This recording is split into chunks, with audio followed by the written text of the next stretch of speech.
Last time out, the big question on everyone's mind was simple. Who could break away in the fight for the title? The answer turned out to be no one. Halfway through the campaign, 3 drivers are still neck and neck for the points lead.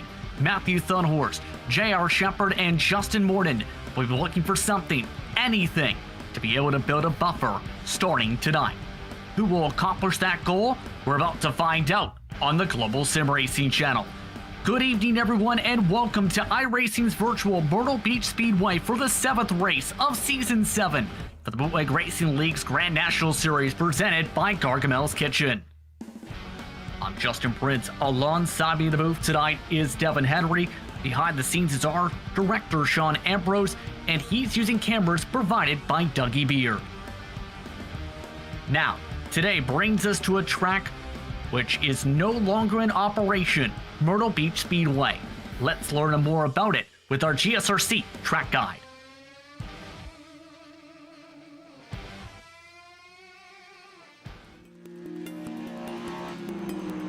Welcome to Myrtle Beach Speedway. Located in the heartland of NASCAR's core here in the southeastern United States, this track has seen countless legends from the oval racing scene duke it out. With the beautiful scenery of South Carolina as its backdrop, this half-mile oval has an unusual asymmetric D-shape. The 13-degree banking means that the low line tends to be preferred, but that has its own perils for those who like to flirt with the edge. Turns 1 and 2 feature prominent curbing that will knock loose any type of car that dares run over them. On the opposite side, turns 3 and 4 have the pit wall right at the bottom of the banking. Those who attempt to use the apron to help turn the car risk taking damage should they brush the concrete. Both the Petty and Earnhardt families have raced here for multiple generations, meaning those who show up to catch the Saturday night special might just see the next NASCAR legend kick off their career. While the Cup cars haven't visited for a few decades, late models and modified still regularly visit the place. All in all, you can't beat the beauty of the palm trees and a short trip to the beach, both of which are available to fans here at this historic track.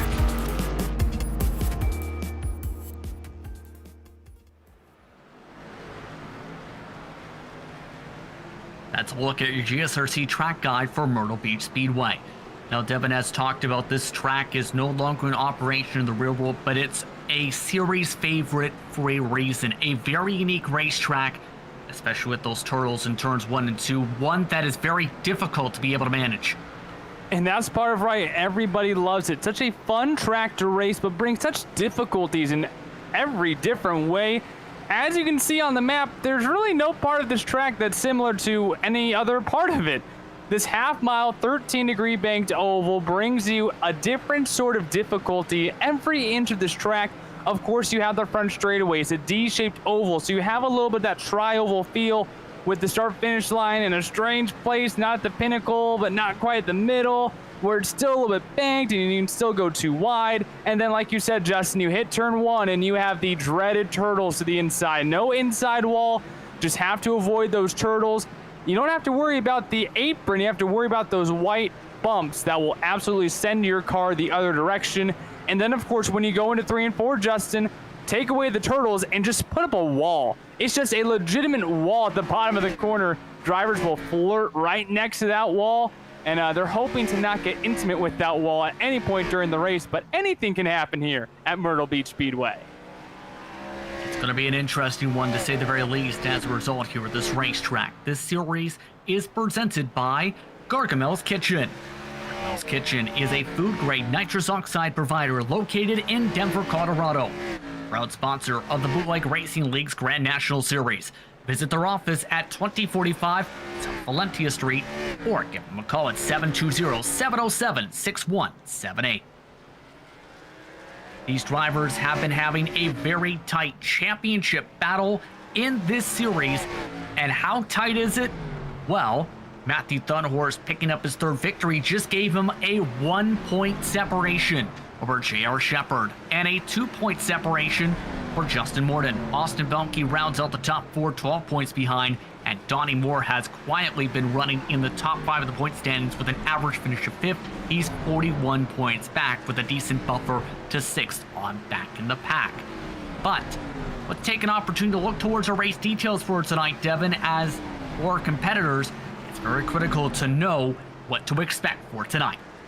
And we are getting into the final stretch of our 11-round season, race number 7 of season number 7. Every single race on the short tracks here in the Bootleg Racing League Grand National Series, 100-lap races, and you cannot change that Goodyear rubber. The tire that you start this race with is the tire that you will finish the race with, so you have to be conservative and not burn up that tire at the very beginning of the race. Now, running on short tracks, danger always seems to follow. There is one mulligan. You get a single fascia pair for the 100 laps. And of course, no qualifying. We set this grid according to last week's finishing order with the top 8 from last week inverted. And that always brings some interesting starting grids, especially puts some pressure as well on finishing at least inside the top 8. Now, our drivers are currently in the midst of final practice for the next 9 or so minutes to try and get their final preparations together around the racetrack. And it's J.R. Shepard, no surprise there at the top of the board, with a 19.331 over Matthew Thunhorse, Brian Dean, who showed some good short-run pace this season, in third on the board, Justin Morton, Kurt Smith rounding up the top 5. And of note, we are under the lights tonight. In sim time approaching 9:30 at the moment. Degrees being 67 Fahrenheit, air temp 70 degrees Fahrenheit for the track temperature here this evening. Keep in mind, it's also fairly windy here today on iRacing Day, May 15th, 2021. Winds currently gusting as high as 11 to 12 miles per hour to the northwest around Myrtle Beach Speedway. But the weather conditions aside, this is a difficult track in the first place, whether it's a high track temperature or a low track temperature, to be able to just get right. And you know, Justin, that is just part of accomplishing a lap at Myrtle Beach Speedway. On board here on the front bumper, you can see J.R. Shepard in front, how close he gets to that inside wall in 3 and 4.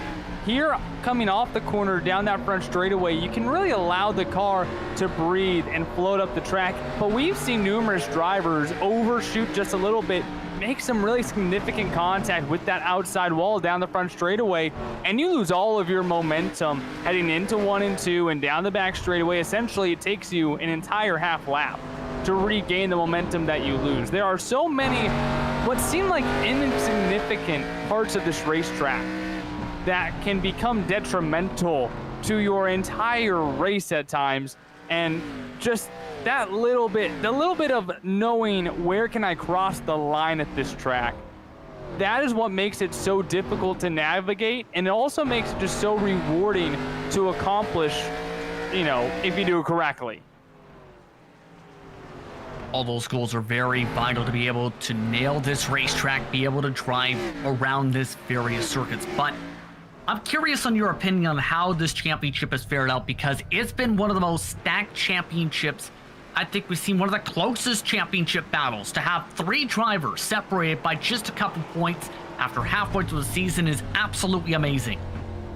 I mean, this could be the tightest points battle in Bootleg Racing League history on iRacing. And they've been on the service for well over, I think, a decade now. So we have not just 3 drivers within 3 points of one another. Austin Belke is still in this hunt as well. So let's not say that's a 3-car battle. If anything happens to Justin Morton, J.R. Shepard, Matthew Thunhorse, Austin Belke can capitalize and find himself on the podium. He has been able to put together great runs through the first 6 races of the season and has himself in an area where if something goes wrong, he's still in it. So I think in my mind, it is still a 4-car battle for the championship, either until Austin Belke has a very bad night or until it just becomes too late in the season. But regardless of that 4th driver, when you have 3 drivers who last week, Justin, were tied for the championship, and then they finished in the top 3 last week, I look at this race and I just have to question, can one of them finally fall off the podium? Every single week, it is those 3 drivers, Shepard, Morton, Thunhorse, on the podium. They have every win this season, and for only the 2nd time in BRL Grand National Series history, a driver other than J.R. Shepard has 3 or more wins in a single season, that being Thunhorse after his victory last week. So the points have never been this tight, this late in the season, I think, for any series in this league. And I am just excited to see how these drivers fight that pressure. You're not just fighting one other guy. No one has any benefit of a gap. You're fighting two other guys who are essentially Lightning McQueen, the King Chick Hicks tied with you as you go into the heat of this championship battle in the closing weeks.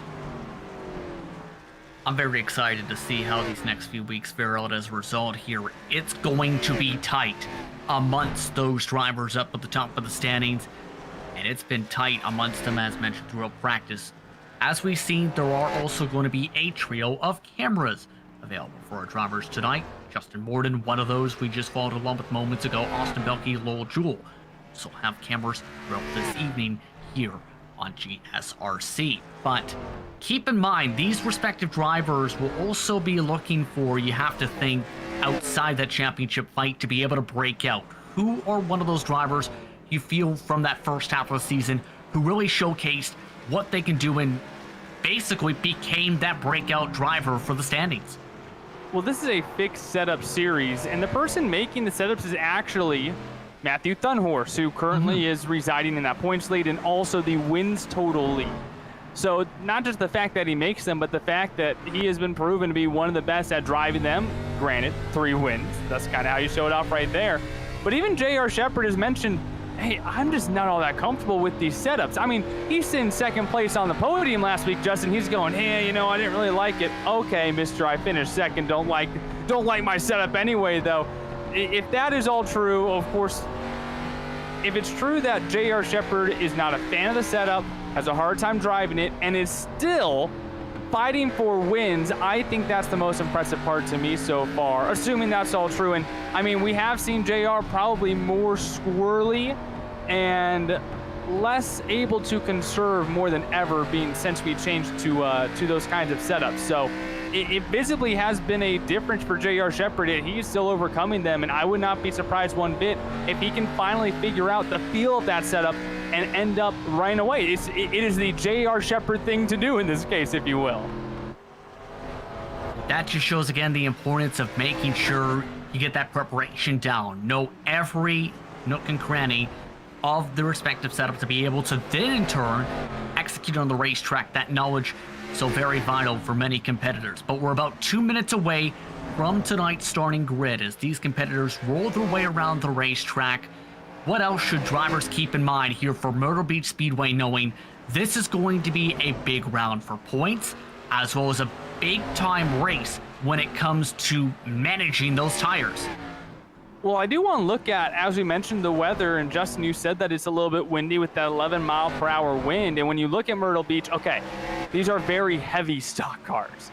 The wind will not bother these guys too bad at a track that's not primarily aerodynamic. But northwest winds at 10 miles per hour, this is actually a headwind going down the front straightaway, a tailwind pushing you ahead down the back straightaway. That makes turn 3, the entrance, even more significant than usual. Not only is this the turn where you can really just annihilate your car on entry because you'll miss the center of the corner right up tight on that inside wall, but beyond that, now you're going to have a wind actually pushing you away slightly. Again, these are heavy stock cars. They won't be too hurt by the wind. But already, so now you're going to have a wind pushing the driver's door on corner entry of turn number 3 that you can see right here. It's hard enough to get the correct apex in turns 3 and 4 and not hit the wall. Now, if you find yourself overcorrecting because of that slight wind, you might bang your left side door on the wall, and that could cause turmoil for a somewhat sizable field here tonight. 16 drivers have taken times throughout practice in preparation for tonight's event. So it becomes a question mark of which one of them will be able to take the checkered flag. Final few moments of practice again to recap your top 5. It has shuffled about throughout these past 8 or so minutes. J.R. Shepard has stayed at the top of the board with Matthew Thunhorse separated by a couple 100s. Justin Morden has stayed in third, but Austin Belke went from dead last on the board to 4 for the 19.388. Brian Dean's time of 19.396. Him round out the top 5. Those were the only 5 drivers to set a time in the 19.3s in hot lap pace. The question's going to be, which drivers, though, will have the long run pace to be able to take the checker flag here at Myrtle Beach Speedway? We're about to find out Drivers are now making their way towards your starting grid for tonight's action from Myrtle Beach Speedway, race number 7 of Season 7. Bootleg Racing League's Grand National Series. It's Jason Menda on the pole with the inversion today. Kurt Smith in second. Mark Herzog is in third position. It may be tight for him to get on the starting grid. He has been dealing with technical issues throughout this practice. Brian Dean will start alongside him. Either way, Austin Belke starts in 5th today, with Justin Morton in 6th spot. Jair Shepard gets the bottom line of row 4 alongside last week's winner, Matthew Thunhorst. A new number for Lowell Jewell. It's the number 10 now. For the boss man, he'll start in 9th with Bruce Pearson, who had a strong performance last week, rounding out your top 10. The member of the Seneca Racing family, the Michigander Ryan Seneca, starts off in P11. Todd Liston alongside him in row 6. Joe Segala will start inside of row number 7. Outside of him is Adam Shane in the 14th position. Jeffrey Harding, Chris Wolfson rounding out your 16-car field here at Myrtle Beach Speedway. And Mark Herzog has made it to the starting grid just in time to be able to roll with the rest of his competitors. So once again, your track conditions starting to get a little bit cooler now as the instant time has passed 9:30 on iRacing Day, May 15, 2021 to 69 degrees Fahrenheit, with the wind still currently gusting towards the northwest at 11 miles per hour. One more pace lap before these drivers take the green flag. Devin, your quick keys to victory tonight. Well, what feels like the first time in a long time for this series, you don't have to fight the heat in the racetrack. One less obstacle when it comes to keeping those tires cool and conservative. So some drivers are going to have an opportunity to really abuse those tires maybe a little bit more than they have the past few weeks. I always say conserve, conserve, conserve, but, you know, not a lot of heat, maybe not a lot of bad right rear damage to that tire. You know what? If you can handle it, just dig in a little bit here at the start. I'm curious to see which drivers follow that advice, which drivers try and follow big picture, because it can be so easy to go so quick with the cold temperatures and burn up that set equipment. Jason Menda is all set to go. The green flag waits, Menda's off, and away we go for Myrtle Beach. Mark Herzog already being taken 3 wide by Austin Belke, door nearly into Justin Morton's side. Austin Belke and that Jeff Gordon throwback wanted to go. He puts himself in the 4th position now off the green. Justin Morton still battling alongside him. But out front, the 25-year firefighting veteran Jason Menda leading the field. Don't forget, Menda's had a lot of great pace, and just as we say that, he, Mark Herzog, and several more, well, take turns 1 and 2. They sent it like a slip and slide. They really did. We got, what, 6 cars around right now? And I think at least 3 of them were isolated incidents. We'll take a look back here on the GSRC replay machine. We see Jason Menda go around. Seneca goes around. Pearson goes around. Jewell goes around. Herzog goes around. Those are all on their own. And then Joe Segala piles in with, I think, Seneca again. Liston, I think, was reacting as well. But there was at least 5 cars there who lost it all on their own, not on lap 1, but lap 2. Usually that's a lap 1 incident. I'm absolutely stunned. You can probably tell by the first reaction because, well... Is it raining? Is it raining on track? Don't jinx it. Don't jinx it. It's a little bit early for that thought process, but that is absolutely incredible. Let's put it that way, with how many drivers just overcooked that corner and just slid around that circuit. For obvious reasons, Jeffrey Hardin is off the racetrack. He has actually parked his machine after what was an eventful second lap to this race. So, well, now how do you try and recover from that after seeing everybody slip through the corner? I don't know. I've never seen that before. I have never seen that racing on the service or broadcasting on the service. I have never. I think in real life the only time I've seen that most recently was the Cup Series at New Hampshire when it was raining. I don't think I've ever seen anything like that in the sim world. So I don't know. I mean, apparently there was about 10 other guys who didn't have that issue going into turn number 1. Actually, looking at the field right now, there was 8. Exactly half the field didn't have that issue. So just do it again the way you did the first time. It's a 50-50 chance quite literally now. Of note, Ryan Seneker getting manual damage repairs done. The boss man Lowell Jewell got a fast repair done. Everybody else elected to stay on the racetrack.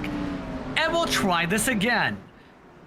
1 to go signal. Kurt Smith is now your race leader. Brian Dean in second. Justin Morton, Austin Belkim on the top 4. Matthew Thunhorst, J.R. Shepard inside the top 6. Adam Shane already up 7 spots with everybody else having an incident, with Chris Wolfson up 8 positions. We'll try this again without the slip and slide, as it's not a water park, it's a racetrack. 94 laps to go, this time by. And they are trying to bottom up big time. Green flag is out, off and away. Good jump from Kurt Smith. Austin Belke with an opportunity to take away the second position, but Brian Dean doing a great job fighting back on the outside. Much cleaner of a start. Now it's going to be the question of, now everybody back at full speed, how will they fare in turn 1 this time? Second time they'll try and do so, as this time a bit more of a bobble up the track for Kurt Smith this time into Brian Dean. That shuffles him out of the group, and Austin Belke is now having a shot at the top 2. Kurt Smith has to be careful. Do not leave the door open enough for Austin Belke, because he will kick the door open. The 24 machine not just looking to pass Dean for that second position, he's peeking a little bit past Kurt Smith as well. And it looks like Dean actually holding things up a little bit, trying to pinch on down. Kurt Smith, though, seems to be struggling to hit the bottom of the racetrack in 3 and 4 in particular. These first few laps, we'll have to see how that fares out for the long run. You see from Justin Morton, he's stuck on that top line behind Brian Dean. Dean checking him up this time. Belke with a better pull down the backstretch. Take a look at Justin Morton wearing those VR goggles, and right now stuck in that top lane, a little bit crooked coming out of turn number 4. Still staring at a bumper load of MBNA as Brian Dean continues to use that outside lane. Belke cannot quite clear him. Will get enough room there coming off of 2, though. And Dean immediately slides back to that bottom groove. Morton, though, still trying to pioneer that outside groove. Justin Morton trying to make that outside work. Just about all his other competitors have already made their way to the bottom. A bit of a checkup this time through turn 2. That allows Justin Morton to be able to run. This is from Austin Belke now. In his viewpoint, you can see him try and wheel it for the bottom of the racetrack. He and Morton are now 2nd and 3rd.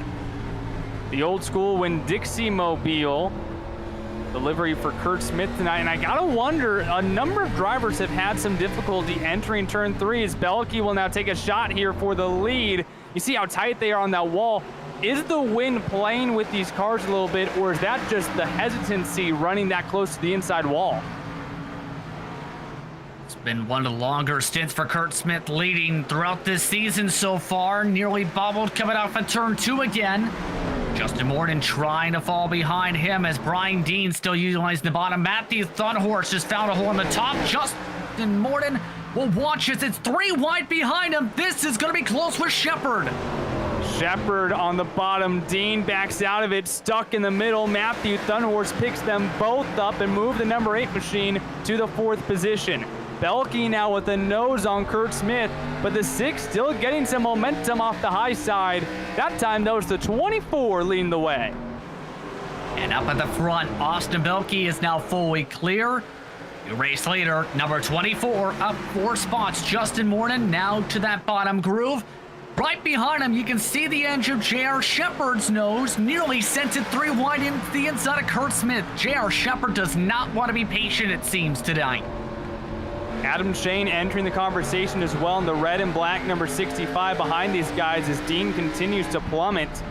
Shepard just sitting behind the number 6 of Kurt Smith. It's all that he really can do right now. The 9 of Morton really rolling the inside well, hugging that white line all the way around turn number 4. On board J.R. Shepard. He sees that hole in the middle. He still has Thunhorst below him, though. There's nothing that 98 can do right now but sit back and wait. You know, he ran over the back of Kurt Smith, though, on that entry. It's getting dicey. Give Kurt Smith credit, one of the best runs he's had all season so far. He's been shuffled to the mid-pack usually by this point forward. He's still holding on to what is currently 3rd with a side-by-side still for 2nd. But again, that turn 3, as you talked about, just that struggle point for Smith. He's sent it deep a couple times already.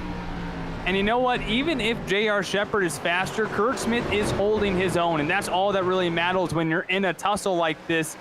Belke has not ran away too much so far, so he is still keeping a consistent pace.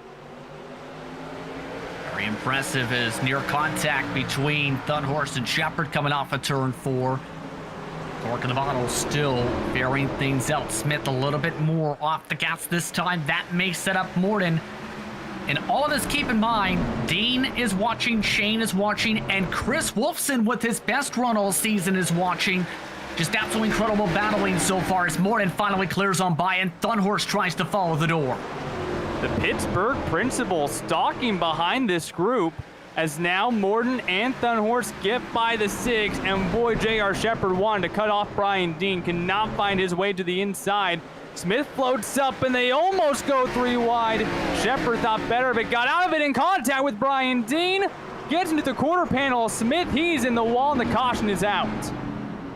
And that's your second caution flag of the evening already. As we'll have to take a look at the GSRC replay machine to see what exactly happened. It looked like Smith tried to stay high. And you'll see right here, at the very least, it looked like he came across Dean. Yeah, Shepherd got a little impatient there. Got high and almost clipped the left rear quarter panel. Kurt Smith came back down the track, and Dean is very obviously still there. And unfortunately for Kurt Smith, he ends up gaining a little bit of contact. I don't think it'll hurt him too bad. So see, I think near, maybe even contact between the 98 and the 6 there. Somehow, all 3 drivers able to save it. Some miraculous wheelmanship from all 3 drivers there. And they all get to restart nose to tail. That's going to be fun. Not as fun if you're in the cockpits, but from up here, going to be interesting to see how things fare out. But this is that buffer that some of these drivers may have been looking for, like Thunhorst or Morton, waiting for those mistakes to start to come in from Shepherd. These are some of the first cracks we've seen from him all season for the multiple-time champ.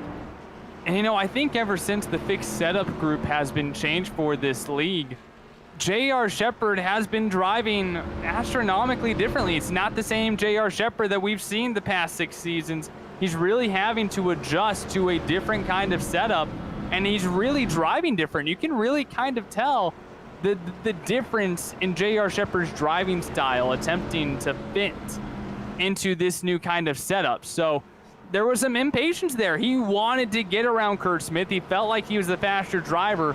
And that incident there, luckily nobody got hurt from it. But that was Shepherd really wanting to shoot the middle and get Kurt Smith punted out of the lane so he can try to move forward there, because he knows that his championship competitors are now at least 2 cars in front of him. The 2nd through 4th in points, they're 1 through 3 on track. Shepherd's still outside the top 5. These drivers still have the lights on top of the iRacing pace car this time by. Can't confirm, by the way, for Kurt Smith, those were his first lead laps of the season before he lost said lead. For Austin Belke, a big opportunity for him to see how he plays out here. You were talking about him, with him being 12 points behind. This is the night he needed to be able to chip away at that points deficit, since he's finished, well, 4th much of the season. And I think he knows that he is a podium contender, but at the same time, he's also aware, if I want to be a championship contender, I need to become the 7th different driver to win in this series. I think that he knows I got to get that win, and at that point, I'm legit. I'm a championship competitor, not a podium competitor at that point. Don't forget, he's won championships in some of the other BRL competitions, but has not broken through for the Grand National Series yet. These drivers approaching 72 laps to go at the stripe, this time by for the BRL's Grand National Series, presented by Gargamel's Kitchen. Earliest launch yet for Austin Belke. Off and away he goes by 2-3 car lengths. Brian Dean scrapes the wall. The rest of the pack makes it through cleanly into turn 1. Turned on a can of nitrous, and the number 24 was out of there. Morton now getting back into his rhythm. Thunhorst behind him, and then you see again Brian Dean now is the car on the top groove in front of J.R. Shepard, and the 98 still boxed in behind them. And J.R. Shepard nearly thinking about taking it 3 wide on the exit of turn 2 there. Here's the onboard with him as he tries to swing it a little bit higher compared to some of the others. Now he tries to squeeze down Kurt Smith, nearly running into him. J.R. Shepard right now is going, I just need to get by someone. I just need to get to the bottom groove. I haven't seen it for the first 30 laps of this race. I just need to get in that rhythm. I don't think his tire conservation, who he has been the king of in the Bootleg Racing League. Woo! Whoa! Dean got loose and got touched by the 6 machine, and now J.R. Shepard in the wall. That all started with 1 checkup and 4 drivers getting the wall. And this has been a night to forget for J.R. Shepard. His second incident involved in of the race. And this time, Kurt Smith with a love tap to Dean sends Shepard up into the wall. Significant back-end damage. Several more stacking up into the incident. Adam Shane amongst them. Todd Liston also ran to the door of the 23 under caution. And we've seen that a few times tonight where drivers have different lifting zones. We talk about braking zones, throttle zones, different lifting zones in the center of the corner where not everyone is getting back on the gas at the same time. Some guys who are entering too hot just don't really get their tires back under them in time to get back on the gas. That was a massive checkup by Dean. Smith was not ready for that. And these ARCA Menard Series Chevy Impalas hate contact. They cannot stand even the slightest of touches like you just saw there, and that's all it took. J.R. Shepard had no part in that, but he might be the big loser out of that incident. Did not use the fast repair, by the way, from his second slide of the race. Dean and Liston did come down the pit lane for respective service. Dean just now stopped in his box, while Liston did take a fast repair. In fact, both of them will in this circumstance. But right as that came out, it should be worth noting, as that all stacked up in turns 3 and 4, Justin Morton nearly took away the race lead, as Belke did get the scoring loops by a quarter of a car length.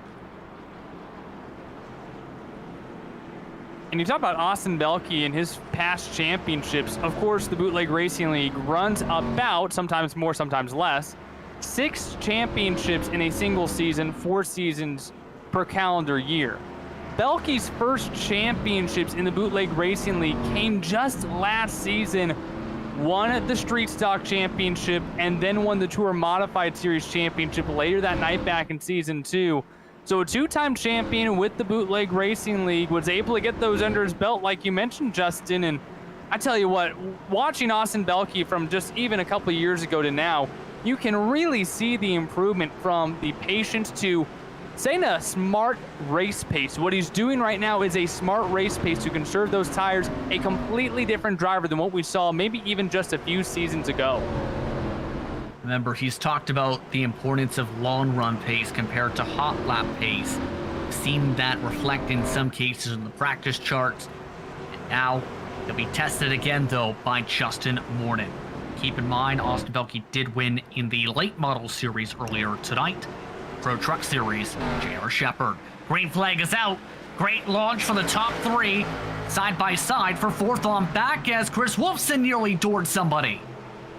Got a wee bit tight, but nonetheless, we keep them straight for now at the very least, and your top 3 run away. Adam Shane with an opportunity now to move himself into the 4th position. A quiet, but so far positive day for the number 65 machine. Don't forget, he was one of the drivers who was involved in the last incident, but was able to get good track position for this restart. Good job fighting with Kurt Smith, who is still looking for his best performance all season, but that has allowed the top 3 to break away by almost a full second already in 3 laps. And all of them just setting almost identical paces. Again, no tire changes in the Grand National Series as Kurt Smith slides back by Adam Shane for that 4th position. So while you have to have a certain pace to beat everyone, obviously, you have to be able to manage your tires. And what these 3 in the front are doing, they're maximizing pace and tire conservation, something that is extremely vital to earn a victory here in the series. As you can See at the top of your screen, the weather has not changed too much on the track as Justin Morton gets shuffled up it. Dunhorst gives him some space to be able to gather it back up there. That was close. That got very tight. I don't think Dunhorst was expecting Morton to push up the track that far, and again, had to lift before you made any contact. Meanwhile, J.R. Shepard, he restarted in about the 13th position on that restart, maybe 12th. He's up to the 9th position now. Was in a clump of traffic. It's now gone around Joe Segala, Brian Dean, and Todd Liston. Has his sights set on Jason Menda, has a gap to make up though. Justin, if the 98 can make his way back up front, I just don't know if he's going to have the tire to compete with this top 3 right now. We've seen crazier things happen when it comes to J.R. Shepard. So there is the chance he might be able to try and recover with that situation. It's going to be difficult, though, to be able to get himself at least to the top 4. As the top 3 are all lockstep in the 19.6s and 7s. Next group on back is running in the 7s and 8s, with Kurt Smith leading the group, with Mark Herzog having a very solid run to be able to get himself possibly back inside the top 4 here with the side-by-side. The In-N-Out Burger Mobile, getting back out in that number 57 machine. The West Coast driver looking to make a move here on Kurt Smith. This would move Herzog into the 4th position. It's already moved around Adam Shane and now gets a nose out in front of Kurt Smith. Herzog has had his moments in this series, just has not put together a lot of complete races so far, but at this point, sitting in P4. Nice solid pass there. As speaking of attempts, up at the top hand of your screen, there is just a bit of a peak for the race lead as well from Justin Morton that just stacked up Dunhorst and company. So these drivers are starting to get a little bit dicey here. Now the tough part is, what do you do if you're Herzog to try and catch up to the cars in front, but without burning up your stuff? Well, that's the decision to be made right now. You're in a good position, although you will restart on the outside if we do have a caution. Do you relax a little bit, as he very much did not in turn number 1 there? He very much blew that corner to a slight degree. But you're at the halfway point. We've had a couple of cautions. Do you wait for the caution and try to conserve your tires right now and then attack when the field grids back up? Or if you either don't think there's going to be a caution, or you think that you have a good enough race pace to conserve your tires and catch them, you just got to go all out right now and catch up to those top 3. But it all comes down to what you think that your driving ability is in terms of tire conservation and speed. Not everyone has that. Not everyone does, but right now it looks like he is gunning for that top 3, really gapping the rest of the field right now. He's running up to 0.3 quicker than everyone else behind. Keep in mind, some of the drivers battling towards the edge of the inversion spots: Mundum, Shane, Wolfson, Menda, and J.R. Shepard. And Shepard trying to utilize the outside line to get around the 17. Now diamonds it down through the corner. It's almost like a brick wall of cars for Shepard to try and pass at the moment. All day as Wolfson slides up the track, might have made contact on the door of J.R. Shepard. Oh, incident in front of them. Shane and Menda get together. Menda looks like an Indy car or an Xfinity Series car the past few weeks, as he got a wheelie going, and they both seem all right-ish. That was an interesting combination. The 45 has the peak here. Shane rides up the track. No room for the 45, and Menda put on the wheelie bars, baby. He's going for a trip. My goodness, that was shades of the Music City Grand Prix right there, as you see right there. Woo, get it on, boy. I don't know if the car's going to be as well as it was for that side of the racing world. We'll have to see. For Menda, he's still in 7th with all that. J.R. Shepard up to 8th. Adam Shane did come down already to service his car for a fast repair. So that brings us just past the halfway point. Austin Belke has led for about a third of the way, with Justin Morton, Matthew Dunhorst, and Mark Herzog. Now your top 4, and again, Kurt Smith is still having his best night all season after several DNFs. Yeah, Smith's still hanging in strong inside of the top 5. And the guy right behind him is right now your GSRC hard charger, Chris Wolfson. How about the middle school principal in the number 17 machine, putting together one of his best races of the year? Started dead last And now he might have an opportunity to pick himself up a top 5. Great showcase tonight by both Kurt Smith and Chris Wolfson. Very, very impressive from Wolfson, to say the very least, to stay out of the trouble and just pick off these drivers one by one, by incident by one, so far throughout the evening. Now it's going to be the question marks, though, of how things play out up at the front, because do you continue to be patient if you're Morden and then wait for your chance to pressurize Belkin a mistake, or how do you try to approach this if you're amongst those cars right behind who look like they have near identical pace to the 24? I always think that when you are a predator in this scenario, you pick a lap and you say, I need to get around this car by this lap. And when the cautions fall as they do, it forces you to negotiate at times. I am going, for a fact, going to restart on the outside of the leader. Does that mean I need to blitz him this time? Maybe it is before the lap that you want to pass, but you have the opportunity now.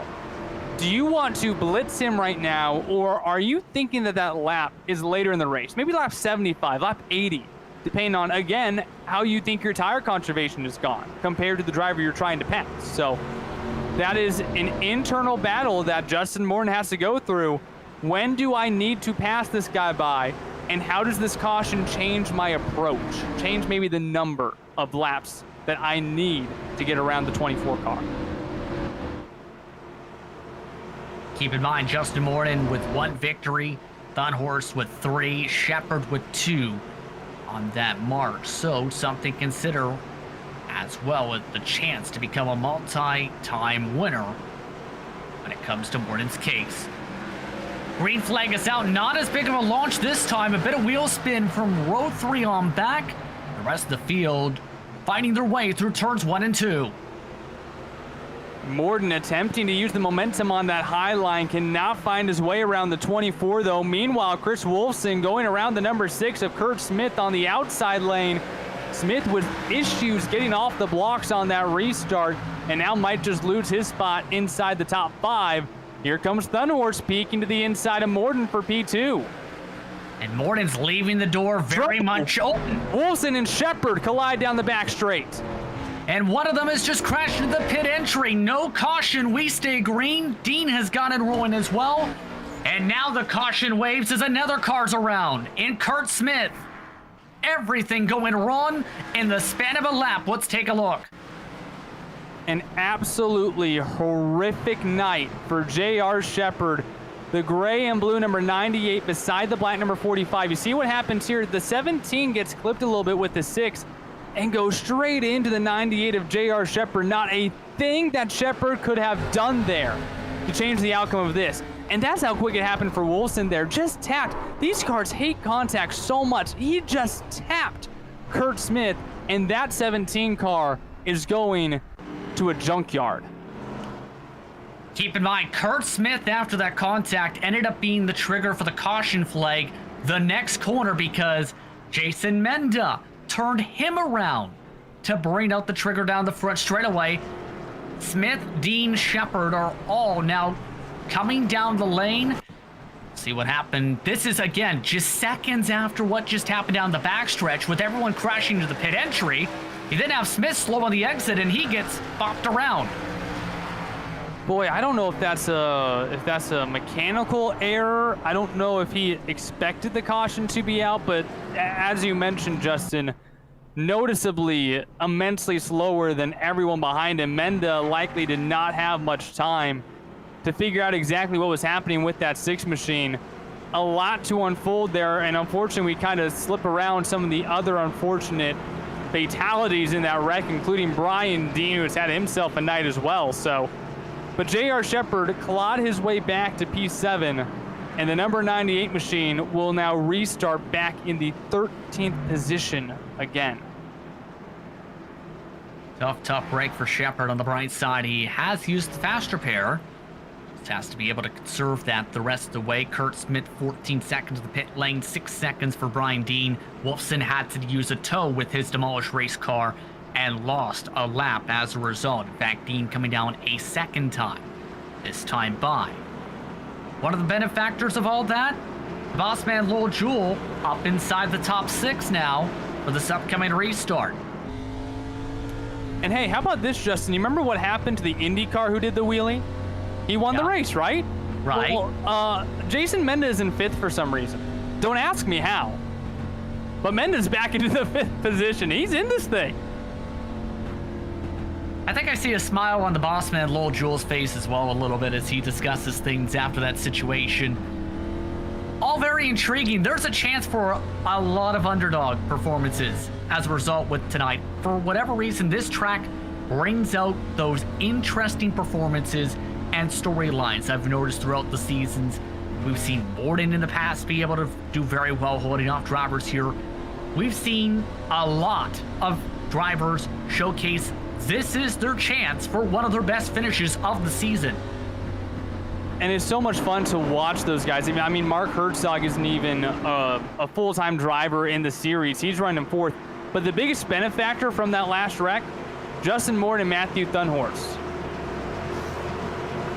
I'm really intrigued to see how they fare out with the chance to regroup and reset with 36 laps to go and what has been a topsy-turvy night for Myrtle Beach Speedway. The top 5 catch everybody else sleeping, off and away they go. Morden tries to get to the outside, can't. Thunhorst gets to his inside. The outside lane on restarts have not quite worked out. The 9 has to check up to a big extent. Really dives it into turn number 3 though, but cannot find himself to get door to door with Austin Belke. The 24 continues to lead with a hound of 9 and 8 behind him. Morden really struggling to get some grip now from that 2.5 line. Trying to wheel it up as high as he can, giving space to Thunhorst. Mark Herzog is also there on the back bumper of these two. This time, Belke's lost the top down the front stretch. Later break for Morden as Herzog now tries to follow him. The 9 machine, consistent pressure in that outside lane. Granted, he can't move down because Herzog is kind of there trying to take away P2. But somehow Justin Morden is really capitalizing on that momentum, particularly coming off of turn number 4. Again, Belke cannot get back up to the wall, but Morden has been unable to capitalize off of 2. This time overcooks it as well, pushes in the corner. Now the 24 might have a chance to regroup, but man, that 9 is relentless on the high side. He's trying that different line. We've seen how well it can be if you time it up right.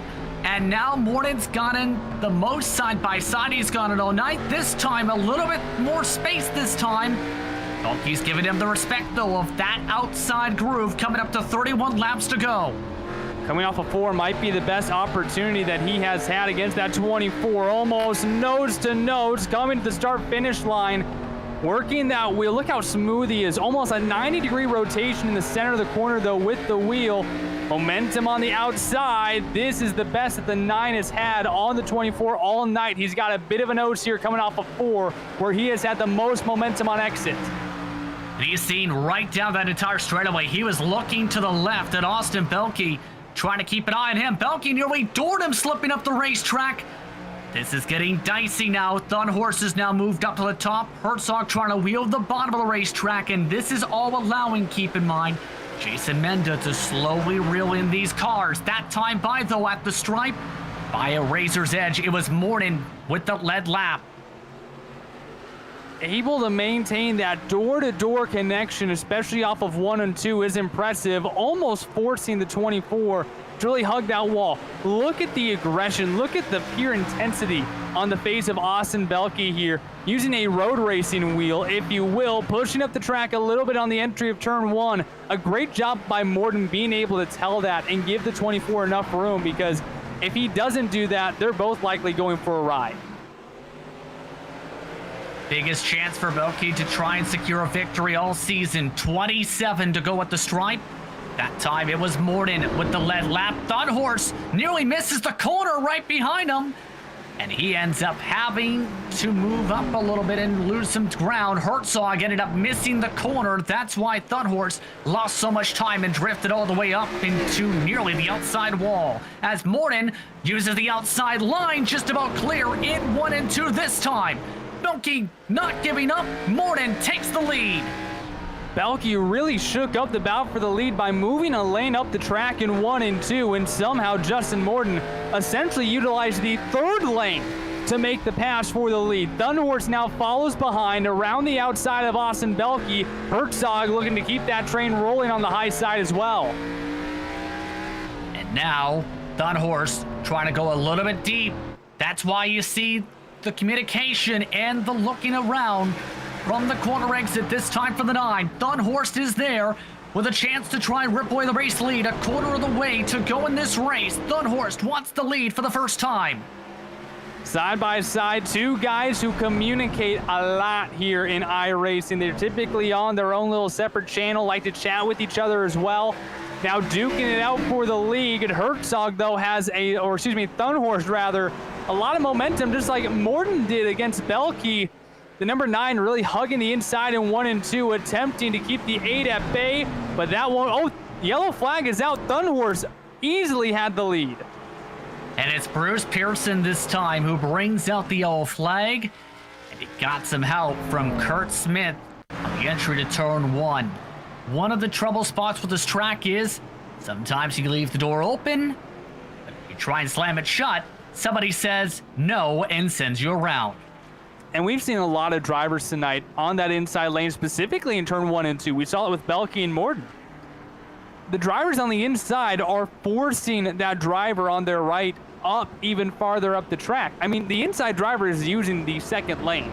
So you have to be able to realize that, otherwise, you know, that's why I said Morton had to give Belke room, otherwise someone's going around, and that was the situation right there. And in the midst of all that battling for the lead, J.R. Shepard has went from the 13th position to P6. So that 98 car back in the pictures. We will get the green with under 20 laps to go here from Myrtle Beach.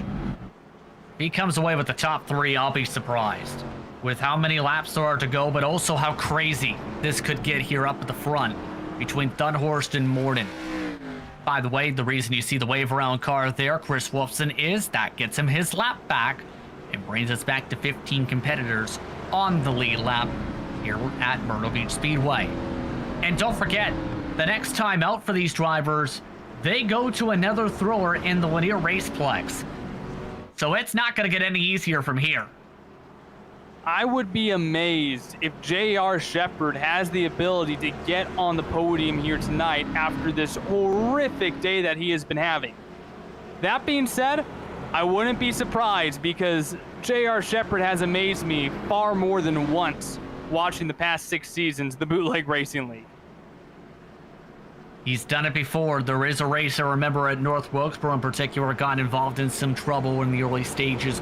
Had to use a fast repair after some damage to the fenders.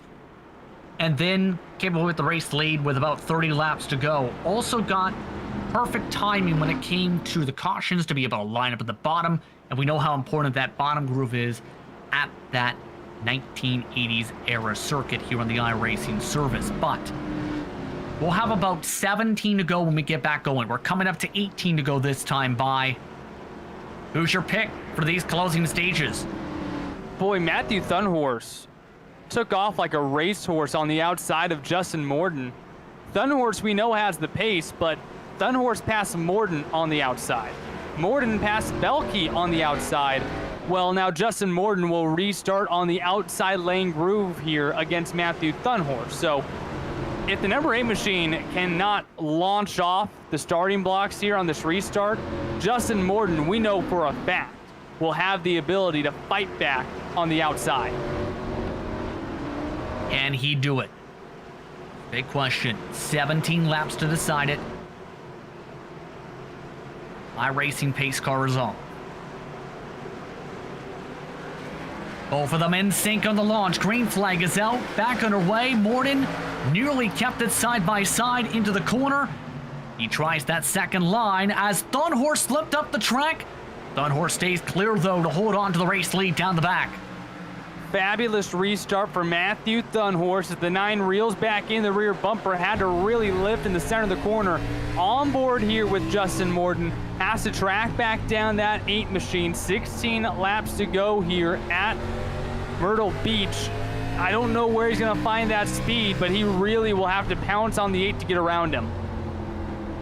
Don't forget, if things boil over amongst these drivers, Austin Belke is still 4/10 behind Justin Moore. And here's the VR side of things. You see on the right-hand corner of your screen, very dialed in with the facial expressions and really having to bobble that wheel, losing more time, this time dragging the wall down the back.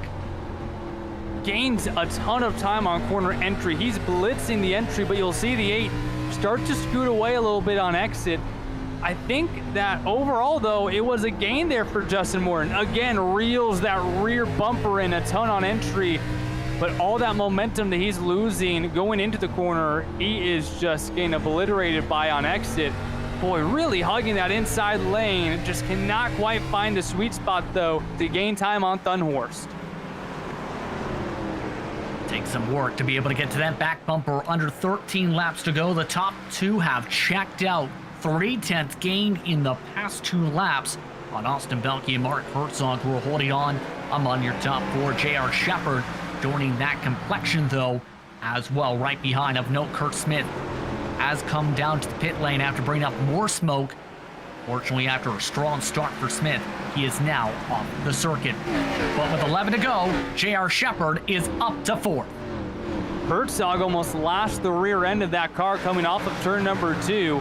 Shepard takes advantage, and here we go, Justin. 11 laps to go, and J.R. Shepard might just have a shot at this podium. How will Austin Belke play with him is the big question. Coming up to 10 laps to go, J.R. Shepard needs to close up 3 car lengths, then find a way to get side by side with the 24 machine. Remember, those 2 used to work together with different Path Motorsports in the past. Gaining a little bit of time last time around, he was more than a 10th faster than Austin Belke. Continues to gain a bit of time, really rolling the center of the corner really well, it seems like, compared to Austin Belke at least. So he has a chance, continues to gain ground, last time by about half a 10th faster than Belke.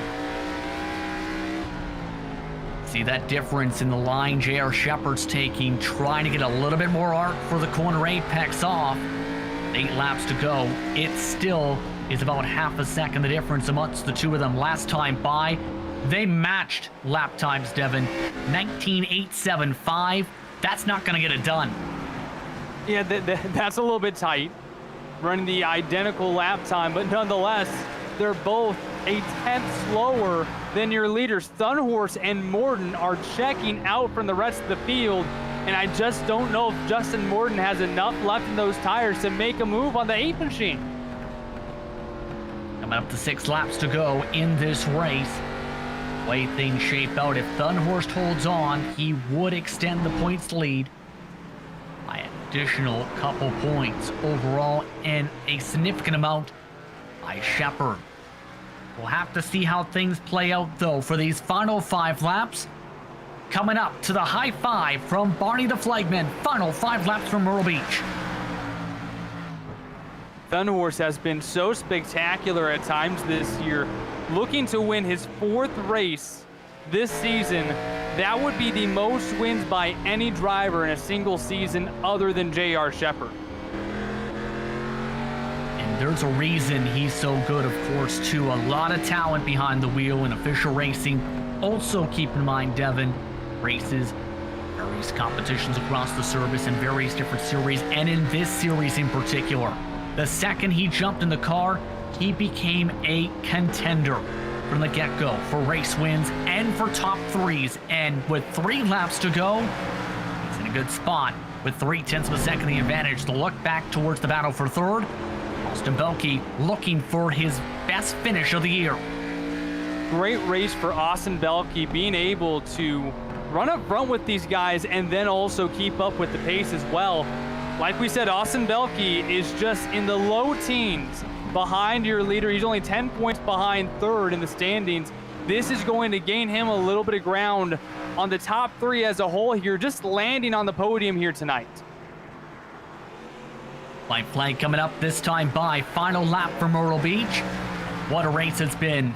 It's been one with interesting incidents, from the slip and slide through turns 1 and 2 to the hard-fought battles for the race lead with multiple different contenders. But in the end, it's Matthew Thunhorst who has been able to time it up perfectly. He'll close off the race with the victory. Matthew Thunhorst wins at Myrtle Beach.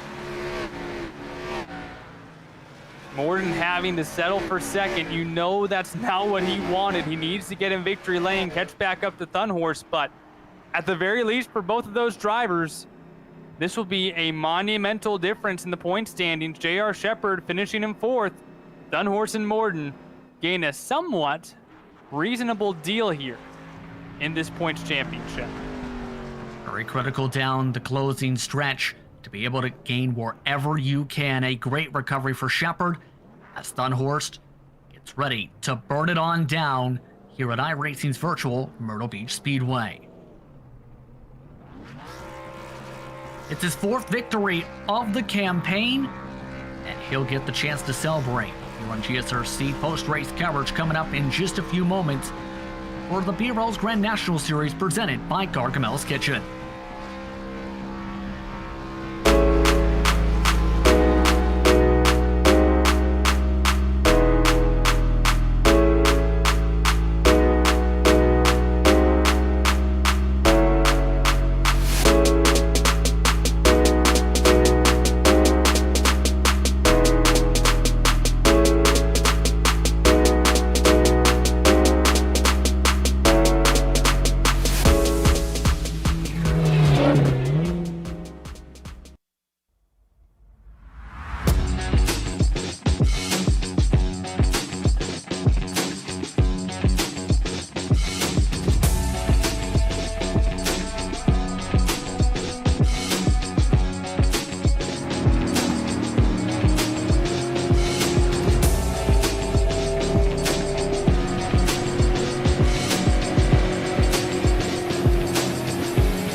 Welcome back to GSRC's coverage of the Bootleg Racing League's Grand National Series, presented by Gargamel's Kitchen, food-grade nitrous oxide provider located in Denver, Colorado, and a proud sponsor of the Bootleg Racing League's Grand National Series. Visit their office at 2045 South 20th Street or give them a call at 720-707-6178. For Matthew Thunhorst, he comes away with a fourth victory of the campaign by half a second over Justin Morden. Austin Belke, with one of his best performances of the campaign, rounds out the top three, with J.R. Shepard recovering from massive incident after massive incident to come away with the fourth. Mark Herzog with one of his best finishes of the campaign in fifth, Jason Menda in sixth. Lowell Jewell and Adam Shane quietly came away with the final inversion spot after a topsy-turvy race for the 65. Brian Dean recovered from his incidents for ninth, while Liston rounded out the top 10 Devon. Ryan Seneker brings it home in the 11th position, followed by Chris Wolfson. Bruce Pearson finishes in 13th, Joe Segala in 14th. Kurt Smith and Jeffrey Harden round out your 16-car field here at Myrtle Beach. A very entertaining race tonight, and in the end, it's Matthew Thunhorst who comes away with the checkered flag. Your fourth of the season, Matthew. First things first, talk us through that fight between you and Justin Morden, where you were able to get that power around him. Well, right after he ended up making the pass in Austin and he stayed low, I was knew that one opportunity I had in the 3 to make this pad work really well was about the only chance I had, and so I absolutely stuck the car in there. The rear end was wiggling out from underneath me. And, once I got the high side, I felt pretty comfortable up there against him because it was a real challenge all night to kind of get the power down there on the inside of folks. So I knew once I had the outside, I had a pretty good shot. I just needed to perform, and I did so. But yeah, that battle for the lead all night was crazy, insane. It was a blast to be part of. There were a couple of points where you just go in the corner and see him go sideways, and it's like, oh. So it was definitely entertaining from a driver's seat, but all very nerve-wracking. It definitely looked nerve-wracking from up here as well. It was absolutely entertaining for sure, especially with the slip and slide at one point that some of the drivers had through turn 1 tonight. But of course, this track brings out so many challenges. And in your opinion, why does this track seem to bring out that, how do I put this, excitement when it comes to the craziness that we've seen tonight, whether it was for the lead or whether it was with some of the attrition that came into play? It's almost funny because you wouldn't think of it the way the track is shaped, but it almost, in a sense, in the way that it drives, it's a lot kind of like Darlington, where 3 and 4 is kind of tight. The car really doesn't want to turn. You go on 1 and 2, and there's almost like this weird little banking as you're coming off that, D oval on the front section. So the 2 entries drive entirely different, and turn 1's always treacherous because it's just, almost acts like you almost get a car on the apron at other short tracks where if you just load up on the seam wrong, the rear end just gets all sorts of upset. So I think it puts on a good show for that because, both of the track are challenging. It's really hard to get a rhythm because you go in on one side and you're tight, and you go on the other side, rear end's threatening to come out underneath you. So it always keeps everyone on their toes. And so I think it's a driver's track, but, with doing it in this kind of field, it's exciting because, you can't really ever get a footing underneath you. You can to a point, but it's just, it's that final restart. The entire time I was threatening to have my rear end snap out from underneath me with Justin on my tail. So I think that's a lot of the reason why. Now, the good news, you've built up yourself a buffer to Justin Morton, a small buffer with this victory tonight in the point standings. 273 for you, 270 for Justin Morton.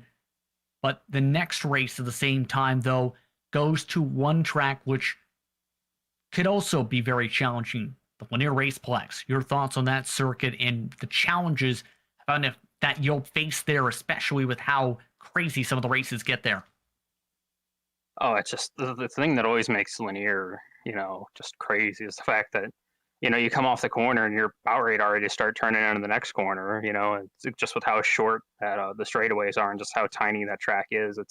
It's definitely a bottom feeder track. You'll see a lot of excitement with the fact that folks will be trying to get down to the bottom as quick as they can because you'll just get freight trained. But it's definitely one of those tracks that it feels a lot like an Oxford where you never stop turning, or, you might get like a brief moment of rest where you just keep the wheel straight and then it's back at work again. And it's one of those tracks that just doesn't give you a rest. So, I think it'll be another interesting race. If we can transfer kind of what happened tonight, I definitely think it'll be another one to watch. So we'll have to see indeed. With that, anyone you want to thank for your run tonight? Yeah, just Lowell, and BRL as a league, really exciting to be able to do this. And, it's kind of like someone else mentioned in the Discord night, to be with a good group of guys where you don't really have a whole lot of attitude and just do a lot of good hard racing. So, and it's a lot of fun hanging out with Austin and Justin tonight. And, I also need to give a special shout out because, of course, my accursed car decided she was going to have another issue that almost threatened to make me miss this race. So another shout out to my dad for helping me out with that and allowing me to be here tonight. And thank you all as well, GSRC, for bringing it to the folks and allowing us to showcase our skills for everybody. So thanks a bunch on that end too. Congratulations once again on victory number 4 of the season, Matthew. Thank you very much, Justin.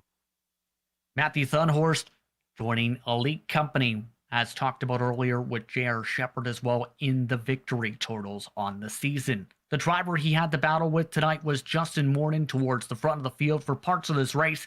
Justin Morton is with Devin Henry.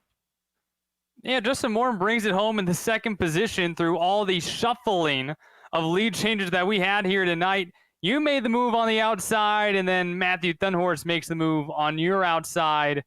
Take me through, what exactly did this track do to you guys? Because, you would have guys on the inside running a lane up in turns 1 and 2. What was so unique about the race tonight? I think we learned a lot from last season being here, seeing the outside work so good. I just know getting that huge run off the outside, just it seemed to work. You could pin the guy on the inside down better at this place.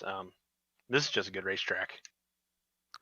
It's a favorite for a reason, whether it was back in the real world or here in the sim racing world. And you were able to have that one opportunity to restart on the outside of Thun Horse towards the end there. What else did you need, though, to make that move and pick up this victory? I think I needed not battle Austin so hard, really. That was a great battle with him. I just used my stuff up there, and at the last, 2-3 laps, you could really see Matt slowly pull away from me. I think that's really just what it was. I used my stuff up more, trying to do the hard work for Matt, getting around Austin. That's just how it goes. 4 points separate Matthew, yourself, and JR. Belkey just 10 more points behind JR. Going to Lanier next week, we are getting into the nitty-gritty of this championship season. Your thoughts heading into Lanier Raceplex? Yeah, I've had some bad luck at Lanier in the past. Hopefully that turns around. This championship battle has been insane. It's probably the tightest it's been since I've joined. I know Kenny and JR had a good battle 2 seasons ago, I think that was. It's great to have a 3-car battle for the lead. Look forward to having Kenny back hopefully next season. Should really make this battle for the front intense. Finishing second tonight, who do you have to thank for landing up on the podium once more this season? Yeah, I'd like to thank my team, Toll Downforce Racing, Pixel Dust for the amazing paint, Gargamel's Kitchen for jumping on and sponsoring us, Lowell for running the amazing league, Austin for that fantastic battle through that entire race. It really made me work hard for it. Thank you guys for doing the amazing broadcast.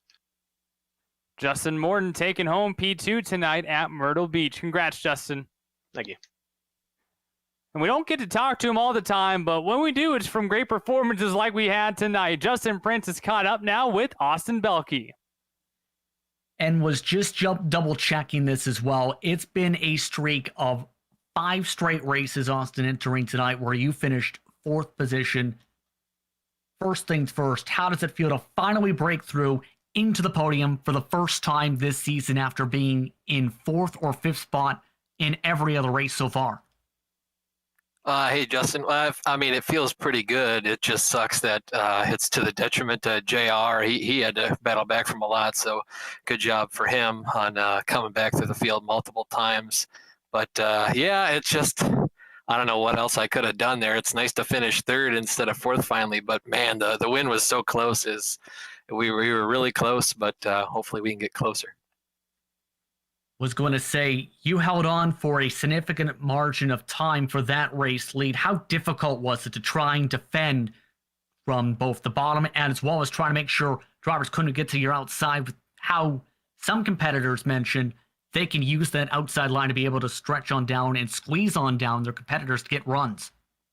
Yeah, that's how it's been here the last couple of years. There was only one race in recent memory where the bottom line was better, and I don't know why that happened, but it was to my own detriment because I was just hanging on to the outside and I wore my front tires out. But yeah, the top line is a huge deal here. So when Justin and Matt were too wide behind me and I had to defend from both, it was really, really hard to protect the top. Just be just high enough so that Justin couldn't get outside of me, but just low enough so that Matt couldn't get back inside of me. But they did a really good job racing me clean. It was a lot of fun. Of course, next race, Lanier Raceplex. What would that preparation be like for you to make sure you try and back this performance up within our podium, especially with how tight that championship battle has been and with you still within striking distance? Yeah, it's nice to still be within striking distance. I wish I was closer. Those 4th place finishes didn't help, and the 3 of them were just swapping. It was cool. We had the 3-way tie for the first time in Piston Cup history. But yeah, preparation for Lanier. Honestly, there's not a whole lot of practice that goes into these per se from like race to race. So the preparation is pretty much the same. Hopefully we have a good setup that suits my driving style, but it just depends. We'll have to see. Anyone you want to thank for your run tonight? Yeah, a lot of people. Lowell for putting on this great league. I really love racing in BRL. Such a great group of guys, and it's so fun to be able to hang out with them. Justin and Matt for racing me so clean and for hanging out with them. And TeamSpeak does a lot of fun joking with them. JR, of course, he's helped me a lot. My parents, the good Lord. You guys are putting on such a great broadcast. Sean's a real talent up in the booth. So he really gets all the good views and stuff. So I really appreciate you guys doing this. And of course, Gargamel's Kitchen. It's the first time I've been able to thank them this season. Really huge deal having them jump on. They're a great partner for us, and I love having them with us. Congratulations on your first podium of the season, Austin. Thank you, Justin. And Austin Belke rounds out our interviews for your top three. Once again, your top three: Matthew Thunhorst, Justin Moore, and Austin Belke. Thank them for taking the time to speak with us during post-race coverage. Now, Devin, turn to you. Tonight was very, very intriguing because lots of big-time incidents, lots of recovery drives, but in the end, a thriller of a fight where in the end, Belke comes away with the lead laps advantage with 56, but it's Matthew Thunhorst with the 24 laps led that takes the checkered flag. Yeah, this one had a little bit of everything along to it here at Myrtle Beach. And, you know, the points championship is so tight, and Matthew Thunhorst and Justin Moore have ran so well. It's so strange when we have a race that something that J.R. Shepard did almost gets looked over. The amount of hysterically terrible things that happened to that 98 machine tonight, he somehow overcomes in a 16-car field and winds out in the 14th position. A spectacular race by him to keep him in this championship hunt. Only lost a few points, 4 points behind Matthew Thunhorst for the championship lead. And as we are getting into the heat of the battle for the championship, Justin, I am loving what we are seeing from these competitors. It's going to be fun, this championship fight, to see if Matthew Thunhorst can try and break away from Justin Morton, or if Morton can claw his way back, or Shepard even, or Belke, to be able to close up the small margin amongst those four competitors. It will be busy, to say the very least, to see how these drivers fare out. With that, we'd like to thank you for tuning in for tonight's exciting action from iRacing's virtual Myrtle Beach Speedway. I'd like to take the time to thank Gargamel's Kitchen for being on board for the Bootleg Racing League's Grand National Series. Of course, Gargamel's Kitchen, a food-grade nitrous oxide provider located in Denver, Colorado, and a proud sponsor of the Bootleg Racing League's Grand National Series. We'd also like to take the time to thank the companies that provide the software and hardware for our broadcasts listed on your screen. Additional thanks to Judith Lawn, who provides our wonderful music. See the screen for how to get a hold of more for great work. Thanks to the team today in Devin, Sean, and Dougie. You can find out more about GSRC at globalsimracingchannel.com or through our social media listed on screen. Be sure to check out our merchandise store as well at simracingmerch.com/GSRC. Keep a link in the description of the YouTube version of our broadcast below. Don't forget to subscribe to said YouTube channel, as well as hit the notification bell so you don't miss a moment here on GSRC. The next time out for this series, these drivers will have a big test to see if they can pass at Linear Raceplex. And in that regard, it's going to be interesting to see which drivers stay out of trouble, build up some points, and or battle their way around that racetrack. Coverage starts 8:50 p.m. Eastern Time, August the 21st. We also have upcoming races for other series listed on screen, so check those out and mark them down in your calendar. Until next time, race clean, race hard, and we'll see you on the track.